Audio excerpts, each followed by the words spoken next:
Aunty বানালো চিংড়ি দিয়ে ডাঁটার শাকের ভর্তা। আসসালামু আলাইকুম।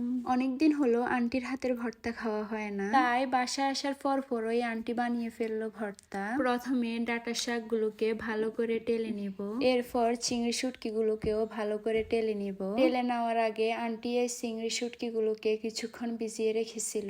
এরপর সেম ভাবে মরিচগুলো টেলে নিলাম। ভাজা পোড়ার কাজ শেষ, এবার ভর্তা বানানোর পালা। আন্টি আগে থেকে পেঁয়াজ ও ধনিয়া পাতা কেটে রেখেছিল, এইবার মাখামাখি করার পালা। প্রথমে একটুখানি লবণ দিয়ে মরিচগুলো মেখে নিল, এরপর পেঁয়াজ ও ধনিয়া পাতাগুলো মাখলো। সবগুলো উপকরণ একসাথে মিক্স করা হয়ে গেলে এইবার দিয়ে দিল চিংড়ি শুটকি এবং ডাঁটার শাক। আন্টি যখন এগুলো মেখেছিল তখন খুব সুন্দর একটা ঘ্রাণ বের হচ্ছিল। মাখামাখি শেষ হয়ে গেলে এইবার দিয়ে দিব সরিষার তেল। সরিষার তেল না দিলে এই ভর্তাটা কেমন জানি অসম্পূর্ণ থেকে যায়। সরিষার তেল দিয়ে একটুখানি মেখে নেওয়ার পর হয়ে গেল দারুণ স্বাদের চিংড়ি ও ডাঁটার শাকের ভর্তা।